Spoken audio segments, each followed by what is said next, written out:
Seated in the cold waters of the North Pacific, the island nation of Japan is a country with a long legacy of bloodshed. For nearly 300 years, rival warlords, samurai generals, and powerful family dynasties battled for control of the country. From this war-torn landscape, a new battlefield art was born: Ninjutsu. Literally translated as the way of invisibility, Ninjutsu's origins are as mysterious as its skills. Some believe ninjas were able to perform almost supernatural feats, from going invisible to killing with a single touch. But what is known is that while the samurai armies of feudal Japan battled openly, secretive bands did the dirty work: spying, sabotage, and assassination. From their hidden training grounds in the Iga Mountains, the ninjas played a powerful role in shaping Japanese history. But as Japan modernized, ninjutsu's techniques dissipated into various Japanese martial arts systems: judo, aikido, jujitsu, karate. All these arts were influenced by ninjutsu. It's like a farmer slash ninja slash nunchuck dude. See, how would you like to be the dude who had to go back to your ninja camp and say, I got beat up by the farmer with the hedge cutters? How would you like to not go back? Today, there is only one place to learn the complete techniques of ninjutsu: the Bujinkan Budo Taijutsu on the outskirts of Tokyo. Led by the legendary Grandmaster Masaki Hatsumi Sensei, the Bujinkan is responsible for the training of nearly 10,000 students, many of them from the United States, in ninjutsu's combat techniques as well as the art's more silent, sinister tactics. That's funny how they use, he's using guys against each other. Taking this guy's arm, throwing him into the other guy. I have a difficult enough time dealing with one person. In the Bujinkan's main dojo, we met up with one of the school's instructors, Yost Fulton. Can I help you guys out? Yeah, well, we came to Japan to learn ninjutsu. Well, you came to the right place. On behalf of the master, Yost offered us a challenge: seek out the various techniques of ninjutsu, then test our skills against two of the master's toughest students. Why do you have a grin on your face like that? An interesting challenge from a ninja? There's not going to be poisonous blowguns or anything involved, right? No promises. No promises. No promises? Great. Right. Perfect. You came to Well, it was challenge nice us, meeting right? you. Yeah, right. Thanks, Thanks, Yost. guys. We'll see you soon. Let's go. If I had a smoke bomb, I'd throw it right now and leave. Let's go, my ninja. Let's go. It was clear we'd have to be ready for anything. So to begin our ninja training, we headed out into Tokyo's urban sprawl. Our destination was the dojo of Horibe Kopo Sensei.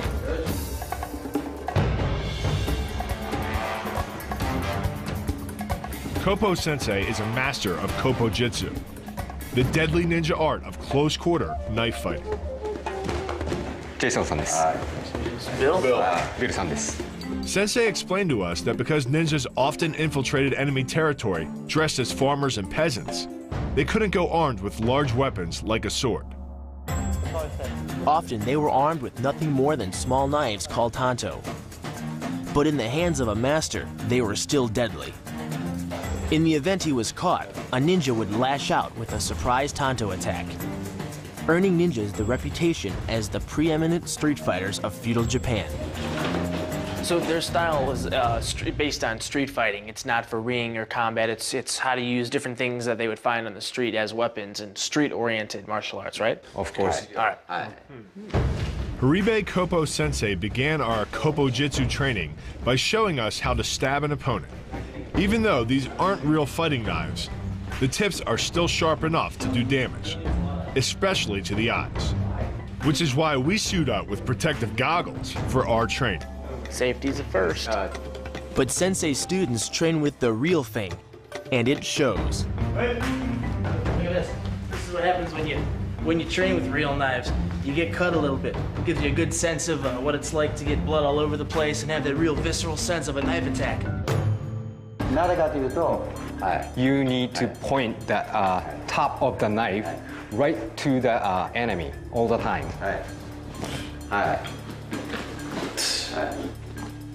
As in many martial arts, your best Kopo offense is often a solid defense. So Kopo-sensei taught us the key defensive technique designed to meet an attacker head-on.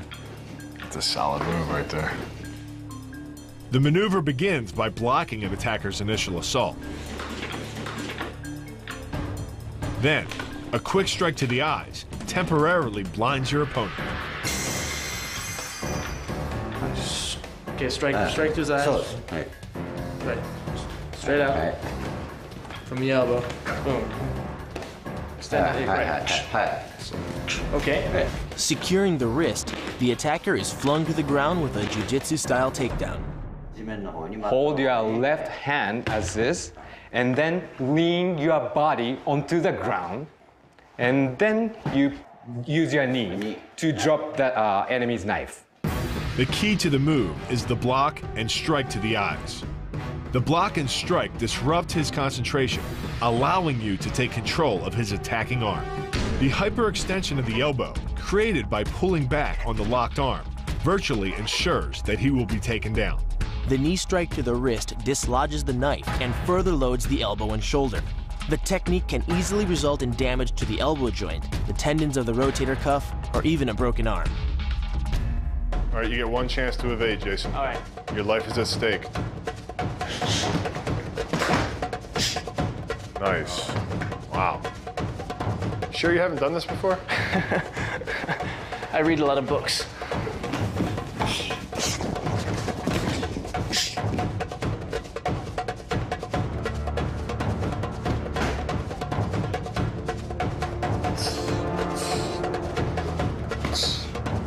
This is a great position to have a knife attacker in because you have a choice of breaking the elbow, getting rid of the knife, taking it for your own, and then ending your opponent's life if you so choose. It's a really violent move, but if someone's attacking you with a knife, you have to meet violence with violence. These knife skills were incredible and gave us a window into the brutal world of real ninja fighting. Wow. But to truly embrace the vast array of skills used by ninjas, we'd have to focus on their signature weapon, the throwing star. Our introduction to the mysterious world of ninjutsu had just begun, and we'd already learned some deadly knife work and counterattacks. But to truly understand the art, we'd have to learn a key move, how to avoid getting hit in the first place. To do that, we sought out Grandmaster Hatsumi's instructor of evasion and counterattack, Taijutsu Master Noguchi-sensei. What makes this style so unique? Taijutsu means empty-handed combat. Basically, Budo is the study of a warrior art. This art allows you, as you are, the way you are, to fight effectively by using what you have at your disposal. Because the ninja's goal was to go unnoticed, he fought only as a last resort. So Noguchi-sensei began our training with a series of evasion drills.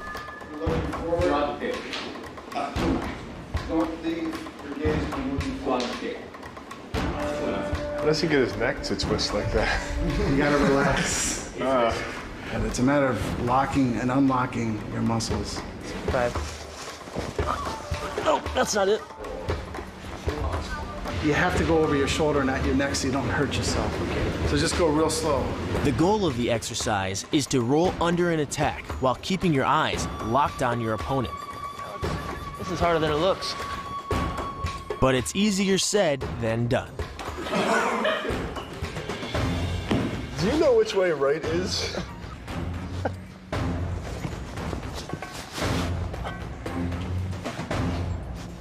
I'm not getting this rolling down. Rolling is hard, man.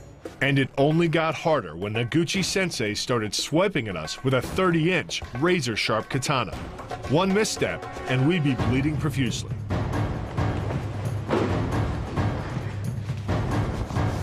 Keep your eyes on him, Jay. Believe me, I am. I'm motivated. Don't lose a toe.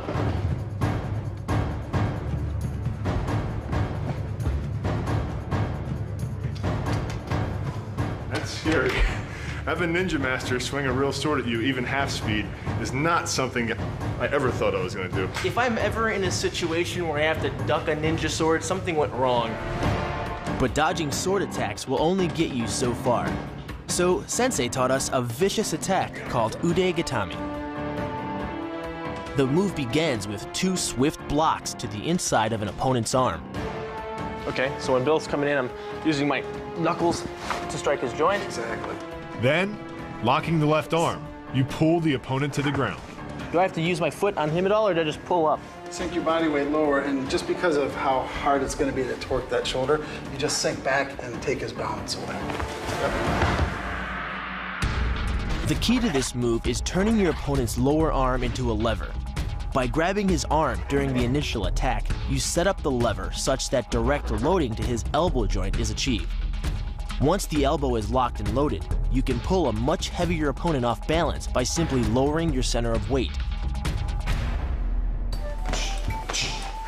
Come here. You drop your weight down here, and then as you see him losing his balance.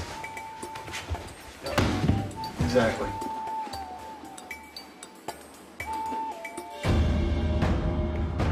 And then as you come in, this hand can come out and just cover. Cover here. Yeah. So cover, headbutt, down to the ground. Perfect. Usually, moves like this are hard for Big Bill, but ude gatami works for him. You weren't expecting that, were you? And the sword comes out. My eyes never left. That's exactly it. It's already thinking like a ninja. But thinking like a ninja was one thing. Fighting like one was another. To do that, we'd have to get familiar with the most iconic weapon in the ninja arsenal, the throwing star or shuriken. Which is why we're headed to Tokyo's Shimizu Park to meet up with ninjutsu master Atsuka, the leading practitioner of ninjutsu's secret weapon. Nice to meet you. Nice to meet you. Nice to meet you. So what are these? That is shuriken, Shuriken. Japanese traditional weapon. Now, how would you throw one of these? Yeah. Many kinds of gripping. Right. For example, like this, Like this. or like this. One long distance. Atsuka Sensei explained that in feudal Japan, it was illegal for any non-samurai to own weapons. So the ninjas fashioned shurikens from common household materials like coins and nails. Every ninja clan had its own distinct shuriken. Some preferred flat, multi-pointed discs. Others threw a straight, spike-like weapon. So you're holding it between your first finger and your index finger, and you're resting the butt of it in your palm? Wow.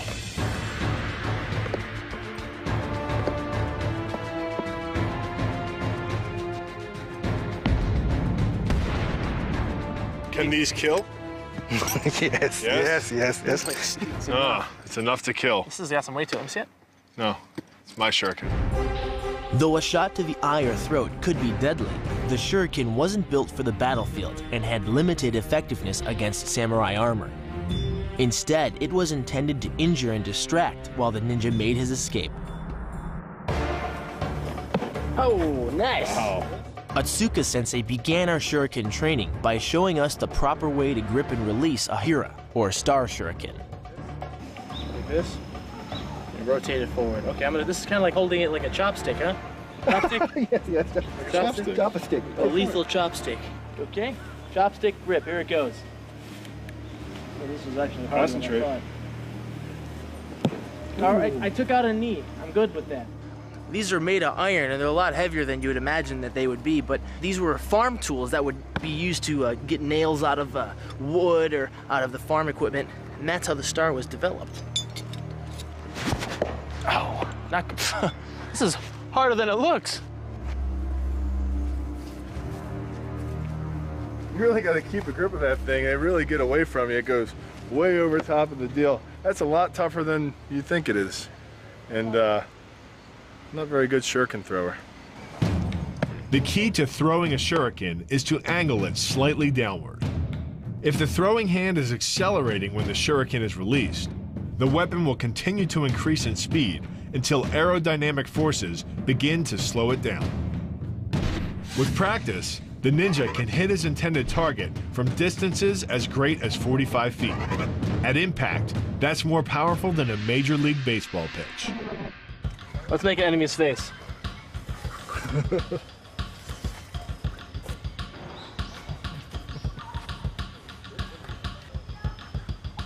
Oh, That's a good-looking enemy. great artist. Doesn't look like me at all. Is it weird to throw stars at yourself? It's like masochistic.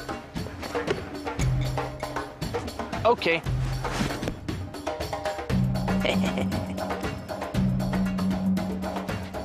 I got a hard head, don't I? He's got a thick skull. With our training in the ninja arts of concealed weapons, we've taken ourselves that much closer to face our final challenge.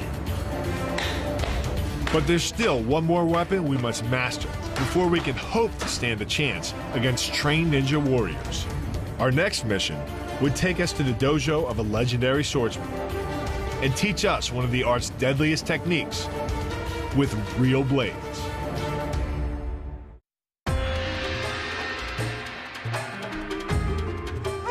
They were the legendary assassins of a violent era, the ninja. We had come to Japan to learn their techniques and face them in battle, and our training had only begun. That's the one thing we're missing, man. Whenever I watch ninja movies, what comes to mind? Swords? Swords, right. I want to see some cool sword stuff. Swords were essential weapons of the ninja's arsenal. And as we discovered at this nondescript dojo in one of Tokyo's back alleys, no modern-day ninja has mastered the long sword or katana like Hashimoto sensei.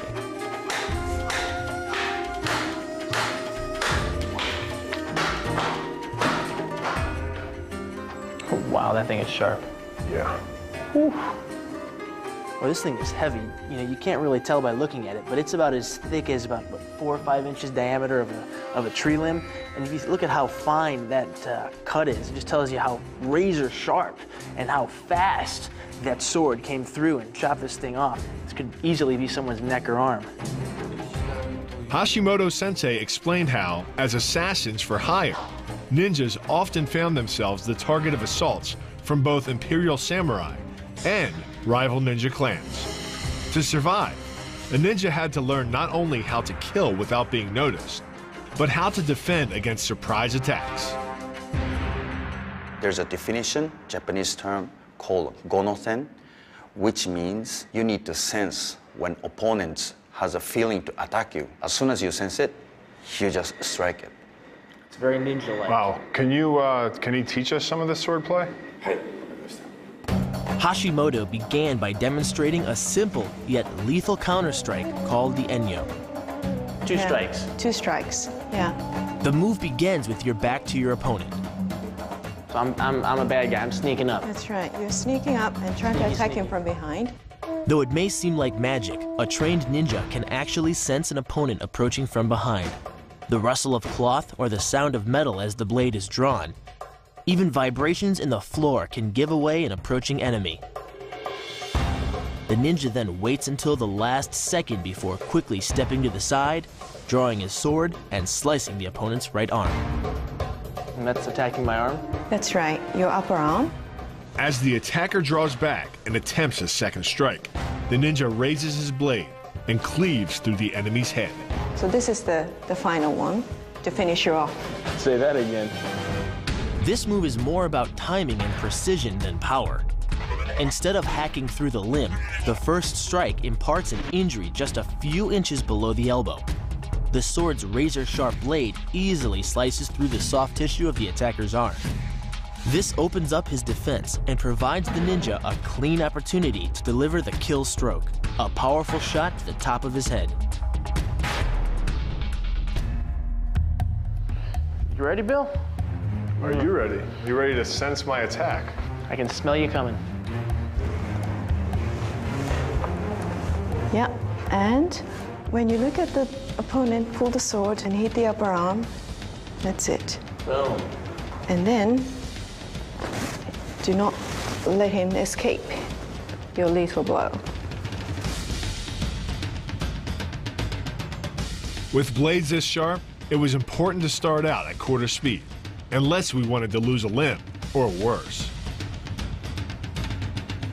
These things are absolutely not toys. This is basically the gun from the Wild West for the ninja in the feudal era. So you have to pay the respect to the sword, pay the respect to the enemy, and be very, very careful.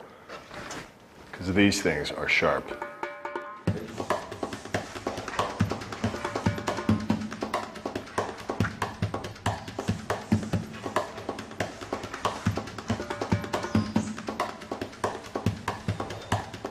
After practicing the enyo in a group, the sensei let us try our skills out on a tatami mat, the traditional ninjutsu practice dummy. Made from rolled straw and bamboo, the tatami is nearly the exact weight and density of flesh and bone, perfect for replicating a deadly attack. So put the right foot out and cut it diagonally. You got that? I got it. This thing is sharp, man. Swing away. All right.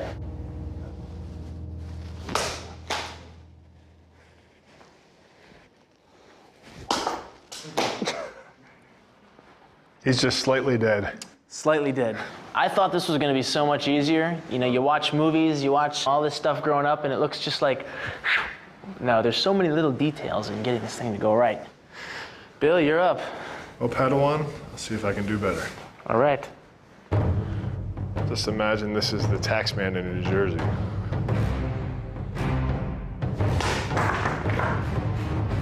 Did I do it? No. Damn it. With one mat left, Sensei stepped in to finish off our opponent. I'm glad we actually got to see how it's done. I just gotta make it look so easy, too.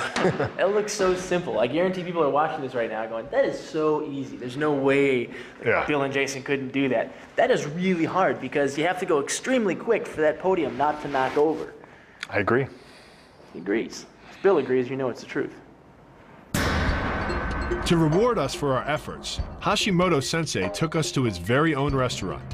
In addition to being a katana expert, he's a master at preparing the most traditional of Japanese meals, sushi. What is this? This is a marinated jellyfish with cucumber and shiitake mushrooms. Jellyfish? Jellyfish. Marinated jellyfish. It won't sting me when I eat it, will it? My tongue? Oh, it could be fine. Probably not, he said.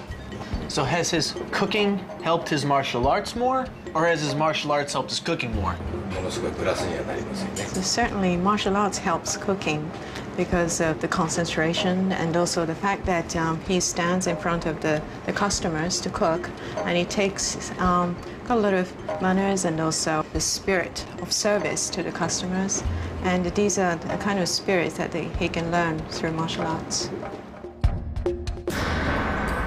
We realized that though we had trained with many of the ninjas' deadly weapons, we had yet to acquire the spirit of these mysterious warriors. With only a few days remaining before our challenge, we decided to head back to the Bujinkan dojo in hopes that Grandmaster Hatsumi, the world's foremost ninjutsu master, could give us a few final lessons. Though most ninjutsu students toil for years just to earn the privilege of training one-on-one with Hatsumi, the master was kind enough to personally assess our skills. Hey, okay, here you go. Okay. As we drilled our techniques for Hatsumi, we could sense him sizing us up. After all this training, there's one thing that's apparent. Ninjutsu is a real martial art designed for killing. This isn't the movies like Teenage Mutant Ninja Turtles, American Ninja. These are lethal techniques that are designed to get someone in, execute a technique, and out. Quickly, effectively, and quietly. After demonstrating what we had learned, Hatsumi honored us with a private audience. In his chambers, the Grand Master stressed the importance of tenacity and strength. The keys to being a good martial artist, a serious martial artist, is to have that experience of believing you're going to die. これは戦争の最中でも平和の最中でもね、同じなんだよ、戦争も平和。And then you overcome that and you realize that you're not going to die. And that experience and that background gives you the fortitude to really learn Budo. Hatsumi also emphasized that combat was the least important skill a ninja could possess. Stealth, evasiveness, and the ability to isolate and eliminate your enemy as quickly and efficiently as possible. That was the true core of ninjutsu. Ninjutsu. Fast, technical, proficient. These guys are real killers. I'm really getting worried about our test. and our time was almost up. Though we were well versed in the weapons and fighting techniques of these mysterious warriors, empty-handed locks, knife fighting, throwing stars, and swords, we still had lots of work to do. Now, to complete our training, we'd have to go back in time to the isolated birthplace of ninjutsu itself. There, we would challenge our minds and our bodies to master the ultimate ninja techniques. To complete our training, Grandmaster Hatsumi sent us on a quest to the birthplace of the legendary art of ninjutsu, the city of Iga. Surrounded by mountains, the region was once almost completely cut off from the rest of Japan, a perfect place to train an army of hidden assassins. It is out of these mountains that legends echo of mercenaries such as Tachioko Doshin, a man who led a team of ninjas to infiltrate Sawayam Castle in 1558 and burn it to the ground. Today, the evidence of these secretive warriors still lives, even in their homes. Jason and I visited a 300-year-old thatched roof structure that once housed the ninja mercenaries of the Iga clan. The homes of the Iga ninjas were often the target of surprise attacks from enemy samurai. To fool the invaders, the Iga clan constructed elaborate systems of trapdoors, false walls, and tunnels, allowing them to escape unseen or launch a surprise counterattack.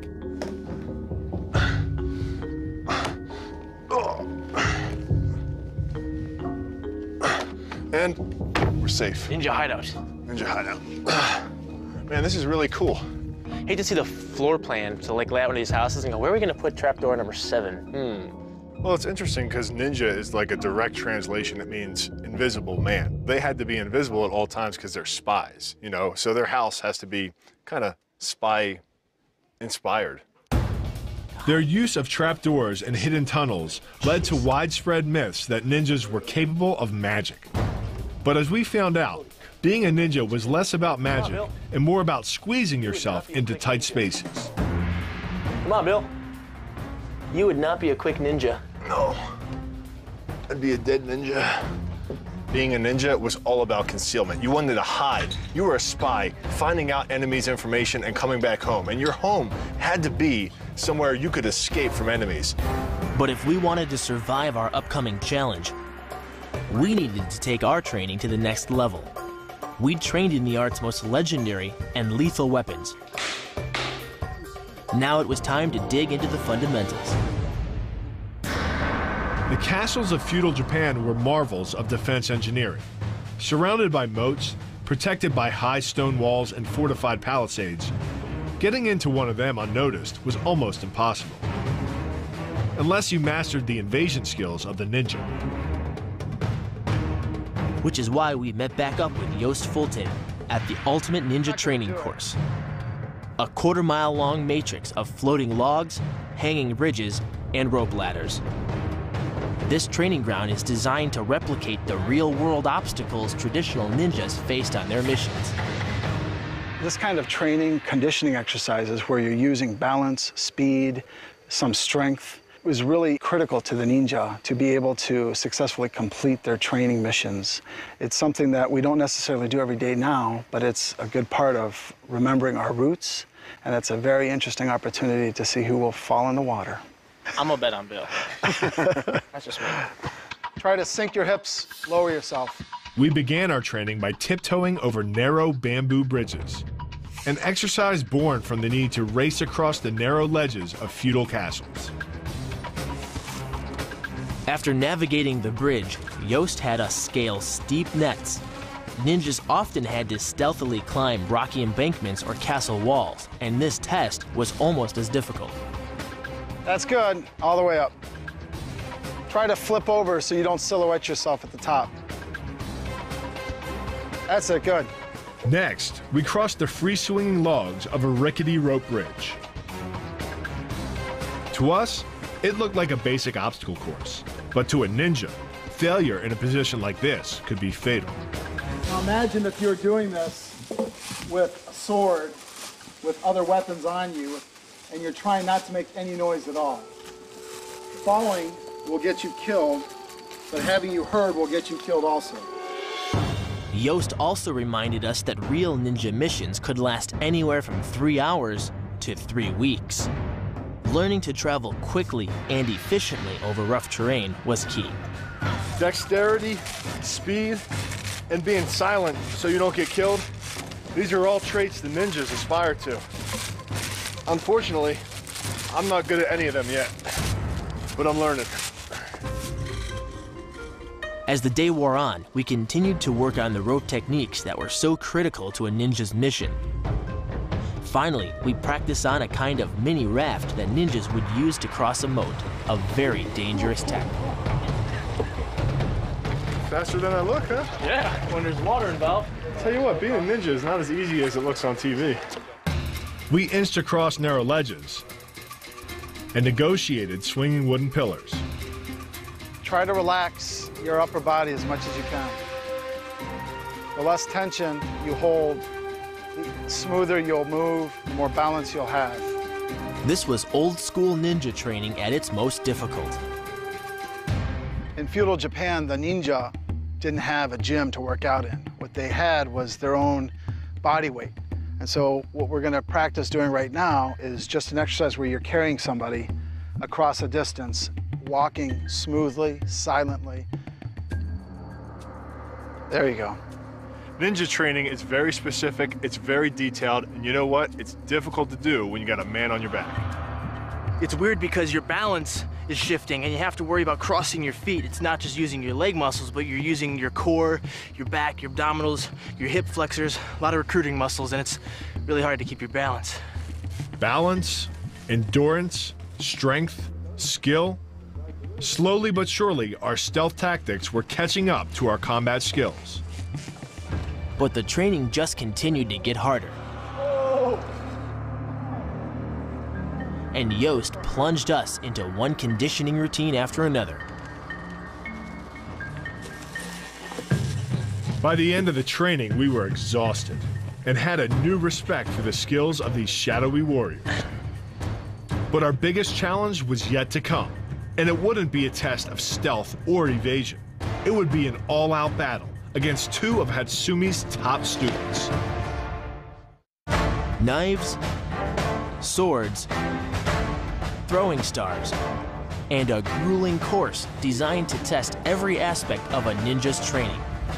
Bill and I had experienced everything the world of ninjutsu had to offer.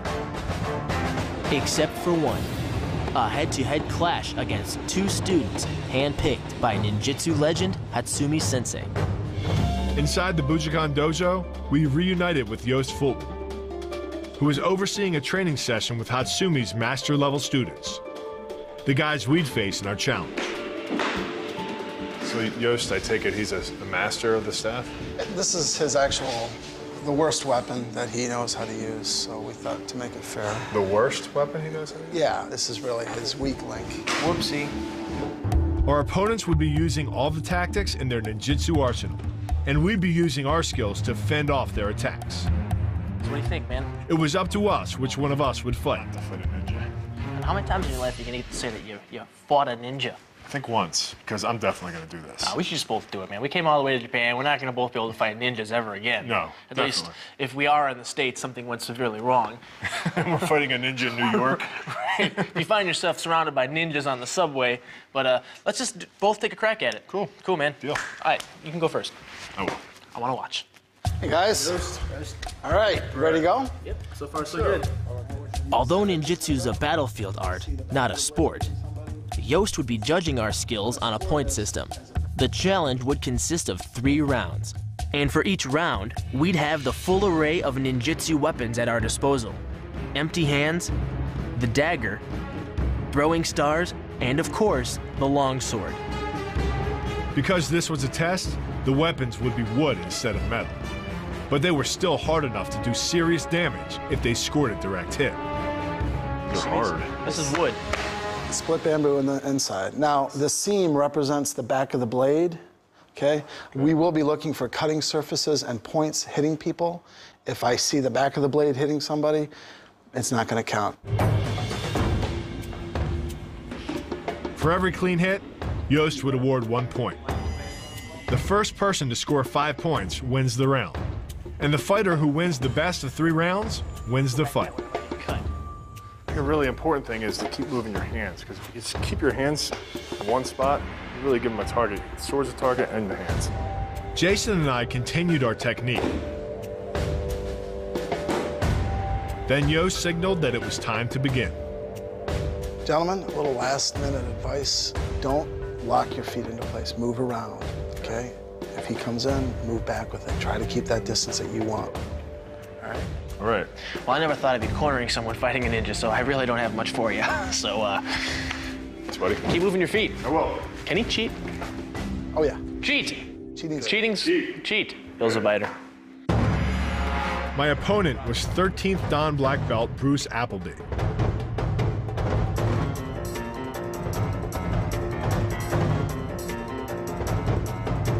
Bruce began the fight by backing me into the wall. I used my long reach to swipe at his knee, but he came back with a hit to my wrist. That's 4 even. Then Bruce pulled out a second dagger, threw it at me, and followed it up with another strike to my lip. But I came back with 2 clean strikes high on his wrist. Kill, Bill, kill. Then, when Bruce pushed in for an attack, I saw my opening and sliced down on his arm. Point number 5. The first round was mine. This challenge is really intense. I find myself backing up a lot because my opponent's technique is much better than mine, and they kept telling me to move, move, move, so I kept trying to move because I could see him setting up angles and shots, and I just wanted to get out of there. Yeah. Bruce dominated round 2. There you go. Good job. We traded strikes back and forth. You just lost a leg, so you might want to focus. Then Bruce again hurled a sword at me.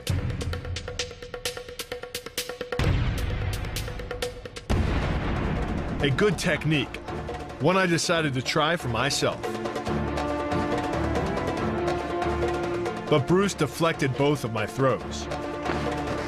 Oh, you're dead.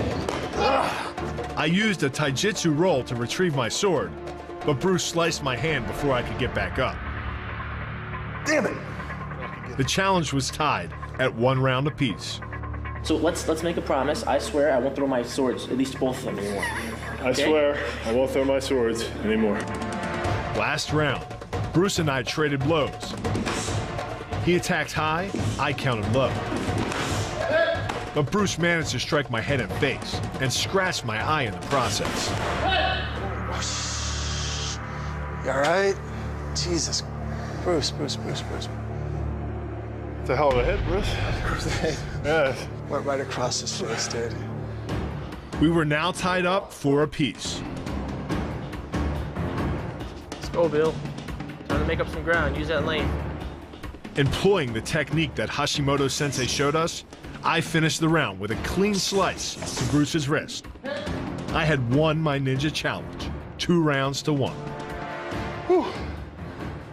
Well, I don't feel like a winner. I got hit about as hard as you can get hit in the head, and the thumb, and everywhere else you can imagine. This is really technical, really proficient. Even though I had a huge reach advantage, he hung in there with me and smashed me across the face. I mean, that might have been the hardest hit I've taken on human weapon. Swords are a lot different than fists. No mercy with them. Let me see your noggin. Oh, you are gonna have a, oh man, dude, look, can you guys see that? That's starting, this is 2 seconds after, that's starting to get a little hematoma, black and blue. You gotta put some ice on it, that's gonna have a huge knot. Now it was my turn. My opponent was Doug Wilson, a 15th Dan black belt and student of the Bujinkan dojo. Well, here's what I want you to do, Jay. I want you to go out there and I want you to think, don't get hit in the head. It hurts. It leaves a mark. Looks like it. Like that. So go out there, be a ninja, an invisible ninja. How's he gonna see me to fight then? That's the point. Always thinking ahead. Might have knocked some sense in you with that blow. Again. Doug opened the fight with a flourish of staff work. Change your angles. I blocked his attacks and tried to work in close. But Doug drew a sword from a scabbard on his back and struck me on the top of my head. I responded by dropping low to go for his leg. But that gave Doug another clean strike at my head. All right, don't worry about it. I got a hard head. I got a Macy's Day float. Easy target. Doug's next move was a surprise shuriken throw that distracted me long enough for him to swoop in and bash my head again.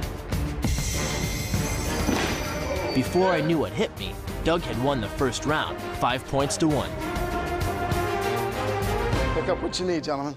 Here, I'll go get you more weapons. Thanks, bro.